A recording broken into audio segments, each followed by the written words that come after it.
Jake Morrison stood on the bridge of the Earth defense ship Horizon and watched the stars through the main screen. The quiet hum of the ship's engines had been his companion for 3 years now, but today something felt different. The communications officer turned toward him with worry in his eyes. "Captain, we have incoming ships on long-range sensors," said Lieutenant Steve Peterson. His voice carried the tension that every human felt when unknown vessels appeared in their space. "They're big, sir, really big." Jake walked to the sensor station and looked at the readings. 300 ships were moving toward their position, each one larger than anything humanity had ever built. The ships moved in perfect formation, their hulls dark against the starfield. No human had seen anything like this fleet before. "How long until they reach us?" Jake asked. 2 hours, sir. Maybe less," Peterson replied. "They're not responding to our standard greeting signals." Jake touched his communication device and connected to Earth Command. The familiar face of Admiral Lisa Rodriguez appeared on his screen. She looked tired, which meant she had been dealing with this situation for hours already. "Captain Morrison, we've been tracking that fleet since it entered our outer detection grid," she said. "Intelligence says they belong to something called the Zephyrian Dominion. We've never had contact with them before." "What are my orders, Admiral?" Jake asked. He had been hoping for a quiet patrol mission, but the galaxy had other plans. "You are our first contact team for now. Follow standard diplomatic protocol. Be respectful, be calm, and remember that you represent all of humanity out there," Rodriguez said. "We've sent word to the colonies to prepare for possible evacuation, but we're hoping this is just a misunderstanding." Jake nodded. Humanity had met 17 different alien species over the past 10 years, and every single meeting had started with confusion or suspicion. Most of the time, patient talking and careful diplomacy solved the problems. Sometimes the aliens wanted to trade. Sometimes they wanted to establish borders, and sometimes they just wanted to be left alone. "Understood, Admiral. We'll handle this according to protocol." The communication ended and Jake turned to his crew. Commander Amy Foster, his second-in-command, was already checking the ship's systems. She had been with him through 6 first contact situations, and she knew the routine as well as he did. "All stations report ready, Captain," she said. "Weapons are powered down, shields are at minimum, and our diplomatic package is prepared for transmission." Jake appreciated Amy's efficiency. The diplomatic package contained information about human culture, technology level, and peaceful intentions. It was designed to show any alien species that humans were not a threat and wanted to talk rather than fight. Good work. Now we wait and see what they want. The next hour passed slowly. The alien fleet continued its approach without changing course or speed. Their ships were massive, dark-colored vessels that looked built for war. Each ship bristled with weapons and armor that made human warships look like children's toys. "Captain, the lead ship is hailing us," Peterson announced. "Put them on screen." The main display flickered and showed a creature that made several crew members take a step backward. The alien was tall and covered in dark scales that reflected the bridge lights. Its eyes were yellow and cold, and its mouth was filled with sharp teeth. When it spoke, its voice was like metal scraping against stone. "I am War Commander Thexval of the Zephyrian Dominion," the creature said. "You will identify yourself and state your business in this sector." Jake straightened his uniform and faced the screen. "I am Captain Jake Morrison of the Earth Defense, Ship Horizon. Welcome to human space, War Commander. We hope this meeting can be the beginning of peaceful relations between our peoples." Thexval made a sound that might have been laughter. "Peaceful relations? How typical of your weak species. We have been watching you humans for some time now. You talk when you should fight, you negotiate when you should conquer, and you show mercy when you should show strength. We believe that talking is better than fighting, War Commander. Perhaps we could arrange a meeting between our diplomats and yours to discuss any concerns you might have." "There will be no meeting," Thexval said. His voice became harder and more threatening. "The Galactic Council has reviewed your species and found you unworthy of your current territory. You have expanded beyond your designated area and claimed worlds that should belong to stronger races." Jake felt his stomach tighten. This was not going the way first contact usually went. Most alien species were curious about humans, or wanted, to establish trade relationships. The Zephyrians seemed to have already decided that humanity was their enemy. War Commander, I think there may be some misunderstanding here. Humanity has always respected the territorial claims of other species. We've never taken any world that was already claimed by another civilization. Your compliance with previous demands proves our point, Thexval replied. You are weak creatures who submit when challenged. The Council has decided that species, like yours, should not control valuable worlds when stronger races could use them better. Commander Foster moved closer to Jake and whispered, Captain, I'm reading massive energy signatures from their weapons. These ships could destroy entire planets. Jake nodded slightly to show he understood but kept his attention on the alien commander. What exactly is the Council asking us to do? This is not a request, human. This is an order. You will abandon your outer colonies within 72 hours and retreat to your home system. Any ships or installations that remain after that time will be destroyed. The bridge fell silent. Jake could feel his crew watching him, waiting to see how he would respond to this ultimatum. Every human colony in the outer systems had families, children and people who had spent their whole lives building new worlds. War Commander, surely we can find a solution that doesn't require anyone to abandon their homes. Humanity is willing to negotiate border adjustments or compensation for any territorial disputes. You still do not understand, Thexval said. His yellow eyes seemed to glow brighter. This is not a negotiation, this is a demonstration of power. The galaxy operates on the principle that might makes right. The strong take what they want from the weak. Your species has shown weakness at every opportunity, so now you will face the consequences. Jake took a deep breath. Every instinct told him to be diplomatic, to find a peaceful solution, to avoid conflict at all costs. That was how humanity had survived and prospered among the alien races of the galaxy. War Commander, I need to consult with my government before I can respond to your ultimatum. Will you grant us the 72 hours you mentioned? The time begins now, Thexval said. Use it wisely, human. Convince your people to leave quietly, or we will remove them by force. The communication ended and the bridge was quiet again. Jake stared at the main screen, watching the alien fleet hold its position just outside the effective range of human weapons. 300 warships waited like sleeping predators, ready to pounce on any human colony that refused to surrender. Captain, Amy said quietly, what are we going to do? Jake touched his communication device again. This conversation was going to be much harder than the first one. Admiral Rodriguez, we have a problem. Dr. Helen Parker adjusted her diplomatic uniform as the transport ship approached convergence point. The massive space station hung in neutral space between 3 star systems, built specifically for meetings between different alien species. She had been to this place 12 times before, but today felt different. Today, humanity's future might be decided in the council chambers. The transport docked with a soft thud, and Helen walked through the airlock with her small team. Ambassador Tony Chen followed close behind, carrying the diplomatic case that contained humanity's formal response to the Zephyrian ultimatum. Behind them came Dr. Carl Watson, the military advisor who understood alien warfare better than anyone else in human space. Remember, Helen said as they walked through the station's corridors, we represent every human alive today.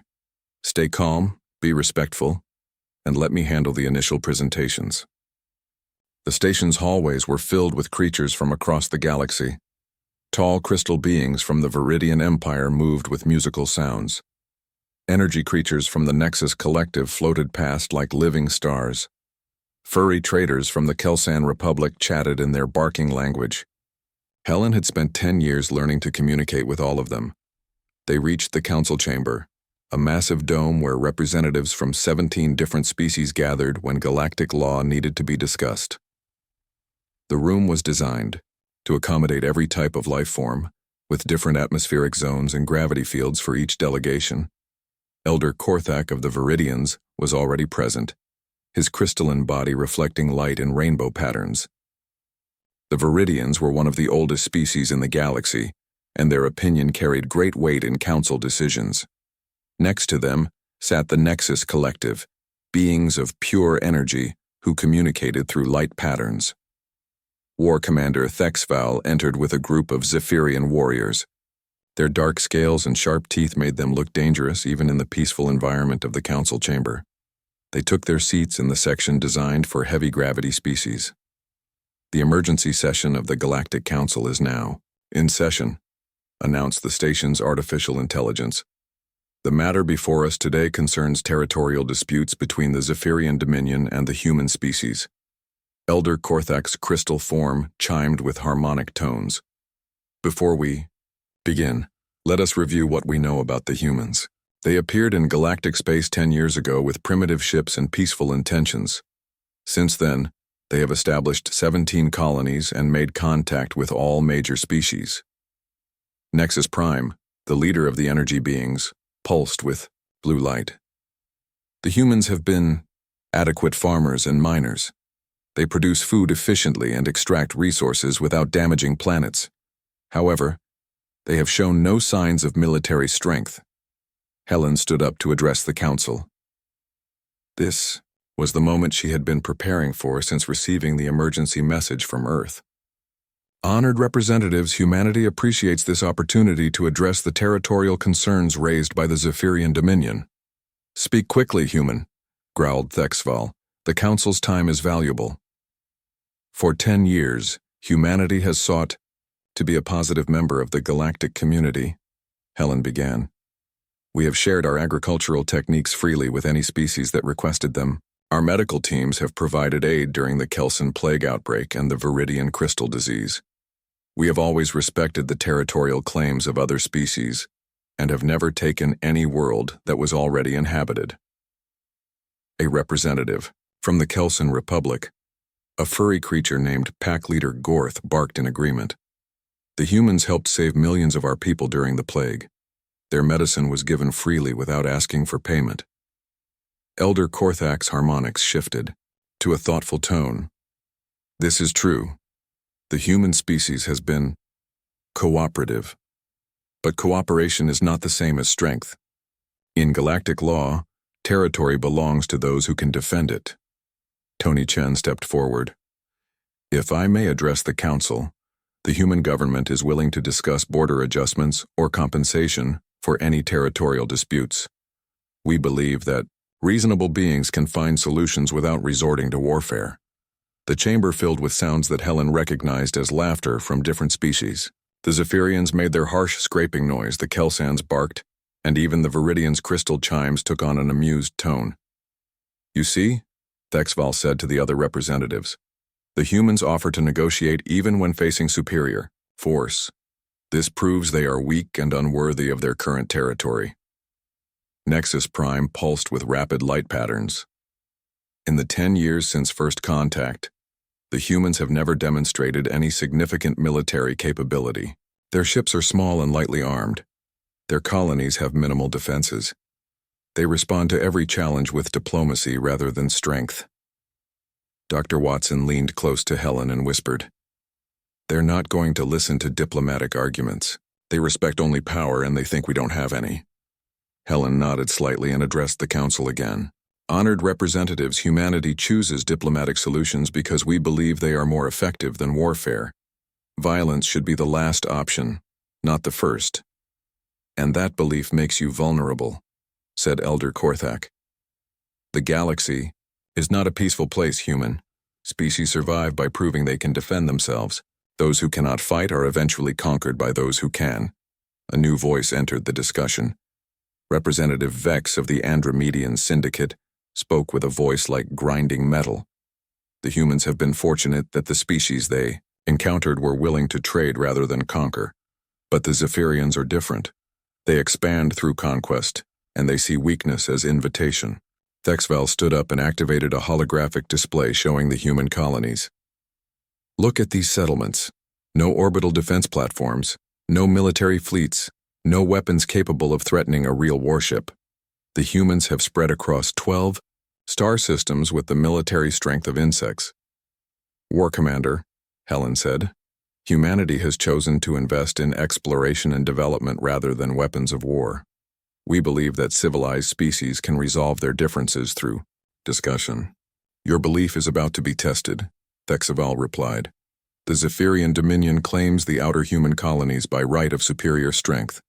If you cannot defend them, you do not deserve them. Elder Korthak's crystalline form resonated with decision-making frequencies. The Council recognizes the Zephyrian claim under galactic law. Species that cannot defend their territory forfeit their right to that territory. Helen felt her heart sink. This was exactly what Earth Command had feared would happen. The galactic community operated on principles that humanity had tried to move beyond. Elder Korthak, surely the Council can find a more peaceful solution. The solution is simple, Nexus Prime said with patterns of finality. Prove that humanity deserves its current territory by demonstrating the strength to defend it. Fight the Zephyrians and win, or accept their dominance. Pack leader Gorth barked sadly. The humans have been good friends to the Kelson Republic, but friendship cannot change galactic law. The strong rule, the weak serve. Thexval's yellow eyes gleamed with anticipated victory. The humans have 72 hours to evacuate their outer colonies. Any who remain will be removed by force. The Council has spoken. Helen looked around the chamber at the alien faces that had seemed friendly during previous visits. Now they watched her with what she recognized as pity. They genuinely liked humanity, but they would not protect a species they saw as weak. The human delegation requests permission to communicate with our government before responding to this decision, Tony Chen said formally. Permission granted, Elder Korthak replied. Use your time wisely, humans. The galaxy remembers species that accept their limitations with dignity. Helen and her team left the council chamber in silence. As they walked back to their transport ship, she activated her secure communication device and sent a priority message to Earth. President Davis, the Council has ruled against us. They see our diplomatic approach as weakness and refuse to protect our colonies from Zephyrian conquest. We need new instructions immediately. The response came back within minutes. Dr. Parker returned to Earth immediately. The situation has changed. General Marcus Sullivan walked through the underground corridors of the Pentagon's deepest level, a place that most people did not know existed. The elevator had taken him down 30 floors below the surface, past layers of security that protected humanity's greatest secrets. Today, those secrets might need to see daylight for the first time in 50 years. The command center was a massive room filled with holographic displays and computer systems that hummed with quiet power. President Patricia Davis stood in the center, surrounded by the Joint Chiefs of Staff and the most senior military leaders from every branch of Earth's defense forces. The tension in the room was thick enough to cut with a knife. General Sullivan, the president said as he entered, please tell me you have good news about our options. Marcus activated the main display, showing the current position of the Zephyrian fleet. 300 warships hung in space like dark threats, each one capable of destroying a human city with a single shot. Madam President, the situation is exactly what we prepared for 50 years ago. An alien species with superior numbers is demanding our surrender based on the assumption that we cannot fight back. Admiral Robert Lane, commander of the Space Navy, pointed to tactical readouts on his personal display. The Zephyrians have begun moving toward our outer colonies. New Geneva reports enemy ships entering their system. Harmony Station and Terra Nova are expecting arrivals within the next 18 hours. President Davis studied the information with the calm expression that had gotten her elected twice. She had been briefed on humanity's hidden capabilities when she took office, but seeing the crisis unfold in real time was different from reading classified reports. How long do our colonies have if we don't intervene? She asked. Colonel Sandra. Kim pulled up evacuation estimates. Madam President, each colony has between 50,000 and 200,000 residents. Even with our fastest transport ships, we could evacuate maybe 30% of the population before the Zephyrians arrive. The rest would be trapped. And if the Zephyrians are serious about removing anyone who remains by force? We're looking at millions of casualties, Admiral Lane replied grimly. The Zephyrian military doctrine doesn't include prisoners or mercy for civilian populations. General Sullivan moved to a secure terminal and entered his authorization codes. Madam President, there is another option. Project Lazarus has been maintained and updated continuously since first contact with alien species. We have the capability to respond to this threat. A new set of displays activated, showing information that had been classified at the highest levels for decades. President Davis looked at the data and felt her breath catch in her throat. The numbers were staggering. "My God," she whispered. "How did we build all of this without anyone knowing?"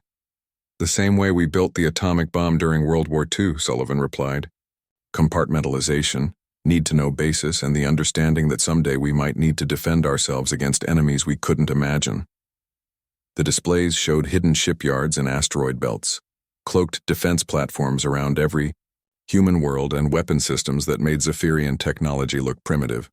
Humanity had been busy during their 50 years of apparent weakness.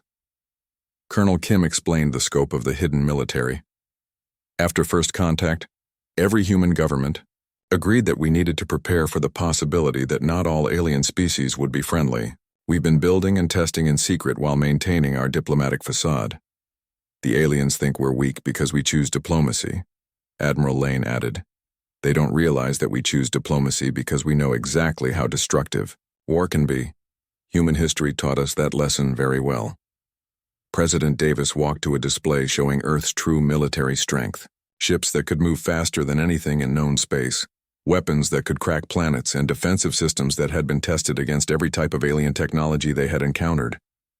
"How many people know about this?" "Less than 10,000 worldwide," General Sullivan replied. "Everyone involved has been cleared at levels that don't officially exist. The alien species have been watching our public military, which is exactly what we wanted them to see." "And our public military?" "Real, functional, and capable of handling normal threats," Admiral Lane said. "But it represents maybe 5% of our actual defensive capability. We've been very careful to maintain the illusion of a peaceful, lightly armed species." Colonel Kim activated another display showing communication intercepts from alien governments. "The intelligence we've gathered over the past 10 years confirms that every major species sees humanity as weak. The Zephyrians specifically chose to target us because they believe we won't fight back." "They're about to learn otherwise," President Davis said quietly. "General Sullivan, if we activate Lazarus, what are we looking at in terms of response time and capability?" "Madam President, we can have 50 ships in each threatened system within 6 hours. Each of those ships is more advanced than anything the Zephyrians have. If they want a demonstration of strength, we can provide one. What about casualties on their side?" Admiral Lane looked uncomfortable. "Madam President, our weapons are designed to end conflicts quickly. If the Zephyrians choose to fight rather than withdraw, their casualties will be severe." President Davis thought about the millions of human colonists who were counting on Earth to protect them. She thought about the alien council that had dismissed humanity as weak and unworthy. She thought about the 50 years of careful diplomacy that had bought humanity time to prepare for this moment. "General, what happens to our relationships with other alien species if we reveal our true capabilities?" "That depends on how we handle the revelation," Sullivan replied. "If we use overwhelming force to protect our people and then return to diplomatic solutions, most species will respect our strength. If we use this as an excuse to become conquerors ourselves, we'll face a galaxy-wide war." "And the Zephyrians? They respond only to superior force. Once they see what we're capable of, they'll either retreat or escalate. Either way, they'll never again see us as weak." President Davis looked around the room at the faces of the people who had spent decades preparing for this decision. Every human colony in space was depending on what happened in the next few hours. "How long since the ultimatum was delivered?" 18 hours, Madam President. We have 54 hours remaining." "And Captain Morrison?" "Still maintaining position near the Zephyrian fleet, waiting for orders." President Davis walked to the communication console and activated the secure channel to Captain Morrison's ship. It was time to let humanity show its true face to the galaxy. "Captain Morrison, this is President Davis. You are authorized to activate Lazarus Protocol. Authorization code is Sierra Delta 77. Tell the Zephyrians that humanity's patience has limits." She turned to the room full of military leaders who had kept humanity's secrets for 50 years. "Gentlemen, it's time to stop being polite. Captain Jake Morrison stood in his ready room, staring at the classified message that had just arrived from Earth Command. The authorization codes were real and the orders were clear, but reading them still made his hands shake slightly. For 3 years he had commanded the Horizon as a diplomatic vessel, making peaceful contact with alien species and avoiding conflict at all costs. Today, that mission was about to change completely. He walked back to the bridge where his crew was, monitoring the Zephyrian fleet. The alien ships had maintained their threatening position for 20 hours now, occasionally scanning human colonies and broadcasting surrender demands on all frequencies. War Commander Thexval seemed confident that humanity would eventually submit to his ultimatum. "Commander Foster," Jake said to his second-in-command, "please have all senior officers report to the bridge immediately. We have new orders from Earth Command." Amy Foster looked surprised but quickly sent the message. Within minutes, the bridge filled with department heads who had served together through 6 peaceful first contact missions. Chief Engineer Bill Thompson, Medical Officer Dr. Nancy Price, Security Chief Lieutenant Dan Rogers, and Communications Officer Steve Peterson, all gathered around the captain's chair. "Ladies and gentlemen," Jake began, "what I'm about to tell you is classified at the highest levels of Earth government. For the past 50 years, humanity has been preparing for the possibility that we would encounter hostile alien species. The peaceful, lightly armed ships like the Horizon are only part of Earth's actual military capability." The crew exchanged confused glances. They had all believed that humanity's space fleet consisted of exploration vessels and lightly armed patrol ships. The idea that Earth had been hiding major military assets seemed impossible. "Captain," Chief Thompson said, "are you telling us that there are other ships out there that we don't know about?" "I'm telling you that everything we thought we knew about Earth's military strength was carefully designed to make alien species underestimate us," Jake replied. "The Zephyrians chose to threaten humanity because they believe we're too weak to fight back. They're about to discover how wrong they are." Jake activated his personal console and entered the authorization codes from President Davis. Suddenly, the bridge displays lit up with new information. Hidden sensor networks revealed dozens of ships that had been invisible moments before. Cloaked defense platforms appeared around nearby star systems. Weapon signatures that surpassed anything in known alien technology showed up on tactical screens. "My God," whispered Dr. Price. "How long has all of this been out there?" "Since before any of us joined the Space Navy," Jake answered. "The public fleet that we're part of serves 2 purposes. We handle normal operations and peaceful contact with alien species, and we provide cover for the real military assets that stay hidden unless they're needed." Lieutenant Peterson stared at his communication console, which was now showing encrypted channels he had never seen before. "Captain, I'm receiving signals from ships I didn't know existed. There are at least 50 vessels in this system alone, all with advanced stealth capabilities." Commander Foster studied the tactical displays with growing amazement. "Sir, some of these ships are reading as more powerful than entire Zephyrian battle groups. How did we build all of this without anyone knowing?" "The same way America built thousands of aircraft during World War II, Jake replied. "When an entire species decides that survival depends on military preparation, amazing things become possible."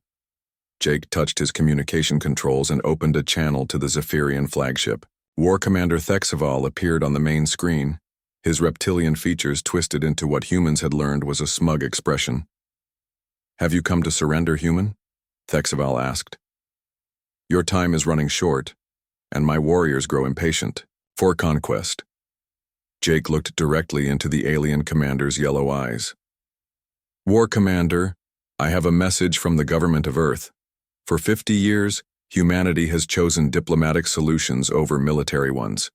We have been patient with species that underestimate us, respectful to those who dismiss us and accommodating to those who threaten us. Your point, mammal?" Jake felt something change in his voice, a hardness that his crew had never heard before. "We were polite until now." Thexval's expression shifted slightly. Something in the human captain's tone suggested that this conversation was different from their previous exchanges. "You have 30 minutes to withdraw your fleets from all human colonies and return to Zephyrian space," Jake continued. "This is not a negotiation. This is your final warning. The Zephyrian commander's laugh echoed through the bridge. Or what, human? You'll file another diplomatic protest. You'll ask the Galactic Council to reconsider? Your species has shown nothing but weakness since first contact. Jake smiled, and for the first time since joining the Space Navy, it was not a diplomatic smile. Or you'll discover why humans are the only species in the galaxy that mastered nuclear weapons, biological warfare, and artificial intelligence before they learned to leave their home planet. The transmission ended, and Jake turned to his tactical officer. Commander Foster, signal the hidden fleet. Activate Lazarus Protocol. Authorization code Sierra Delta 77. The bridge displays exploded with activity as ships decloaked throughout the system. Massive vessels that dwarfed anything the Zephyrians had brought emerged from stealth like hunting predators, revealing themselves to prey. Defense platforms that had been invisible for decades powered up weapons that could crack moons. My God, Lieutenant Rogers whispered. We've been sitting next to all of this for years and never knew it. Jake opened a communication channel to the lead hidden vessel. This is Captain Morrison of the Horizon. Admiral Blake, the fleet is yours. A new face appeared on screen, that of Admiral Sarah Blake, commander of Earth's secret defensive fleet. She looked like she had been born for this moment. Thank you, Captain Morrison. All hidden assets are now active and awaiting orders. The Zephyrians are about to receive an education in human military capability. Through the main view screen, Jake watched as the Zephyrian fleet began to react to the sudden appearance of ships that should not exist. Their sensors were going crazy as they tried to understand how 50 advanced human warships had appeared from nowhere. War Commander Thexaval's image returned to the screen, but his smugness had been replaced by confusion and growing alarm. What sorcery is this? Where did these ships come from? War Commander, Jake replied calmly. These ships have been here the entire time. You just couldn't see them because you assumed we were weak. You made the mistake of believing that our preference for peace meant we were incapable of war. This is impossible. Our intelligence report showed minimal human military capability. Your intelligence report showed exactly what we wanted them to show, Jake said. Every species in the galaxy has been watching our public fleet while our real military remained hidden. You chose to threaten us because you thought we couldn't defend ourselves. Admiral Blake's voice came through the communication system. War Commander Thexval, you now have 29 minutes to begin withdrawing from human space. Any vessel that remains after that time will be considered hostile and dealt with accordingly. Thexval stared at the tactical displays showing the true scope of human military power. For the first time since arriving in human space, he looked uncertain. You cannot be serious about fighting the entire Zephyrian Dominion. Jake's expression remained calm and professional. War Commander, we're not interested in fighting anyone. We're interested in protecting our people and our territory.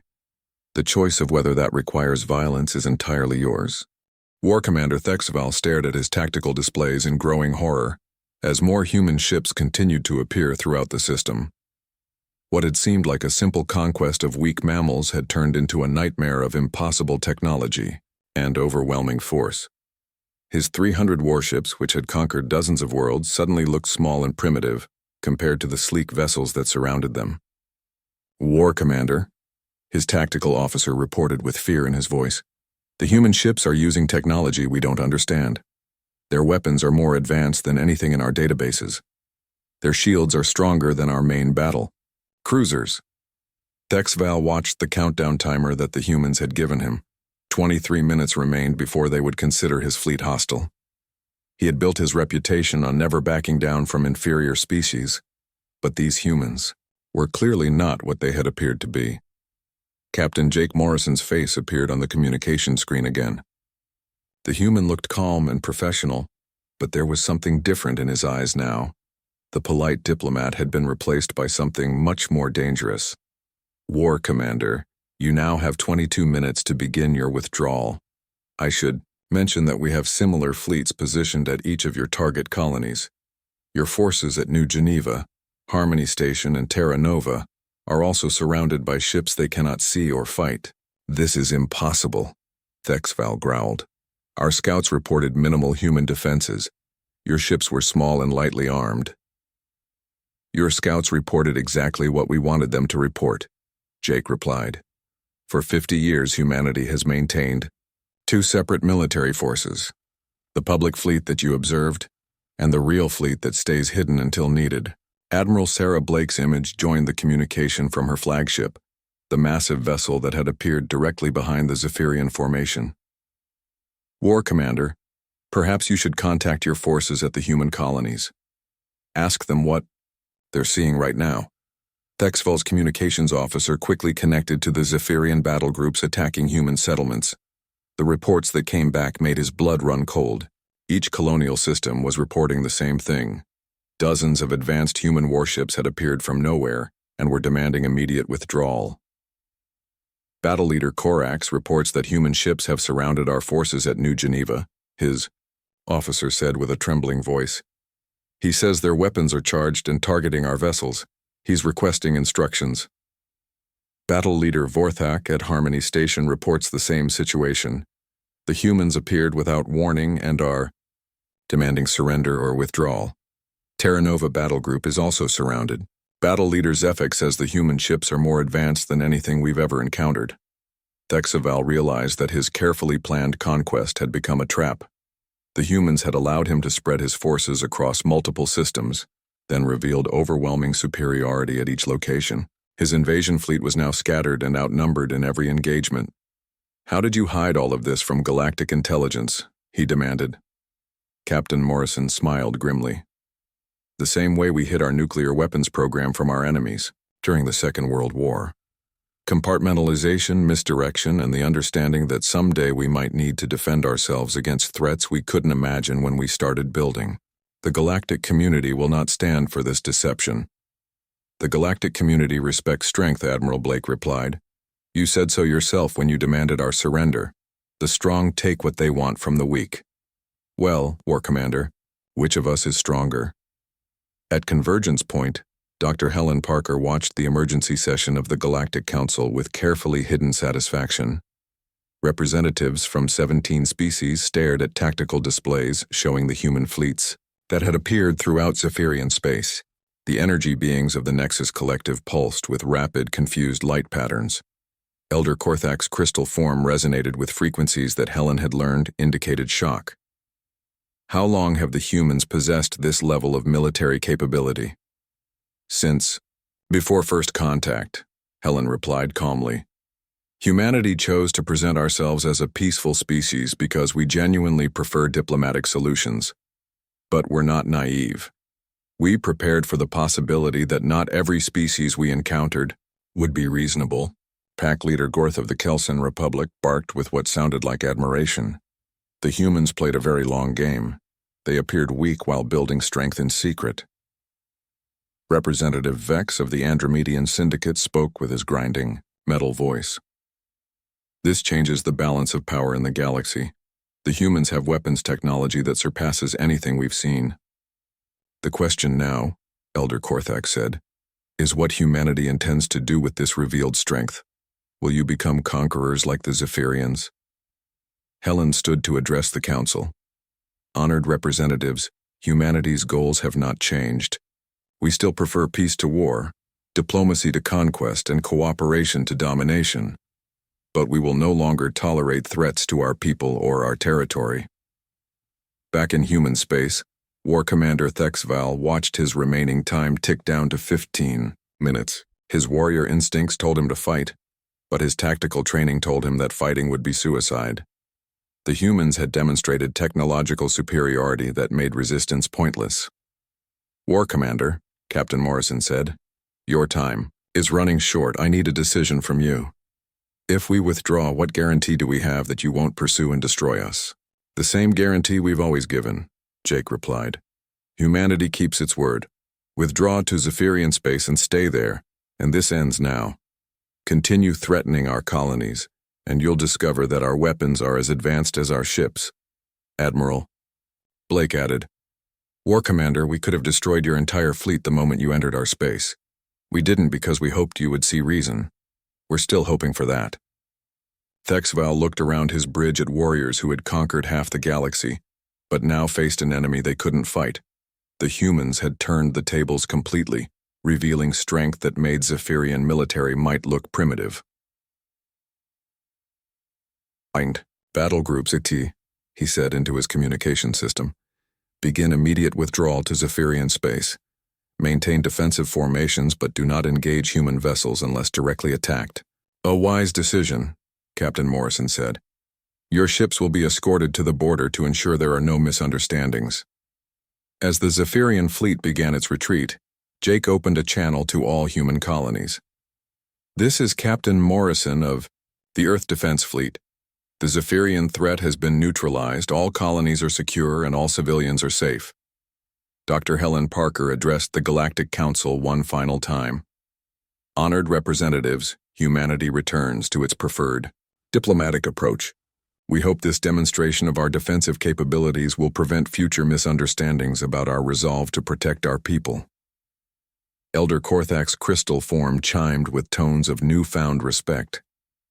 The Council recognizes humanity's right to their current territory and acknowledges their status as a major galactic power. Thank you, Helen replied, but we prefer to think of ourselves as a species that was polite until someone made the mistake of thinking politeness meant weakness. War Commander Thexaval's flagship crossed into Zephyrian space, escorted by human vessels that could have destroyed it at any moment. As the escort ships turned back toward human territory, he realized that the galaxy had just learned a very important lesson about the species they had underestimated.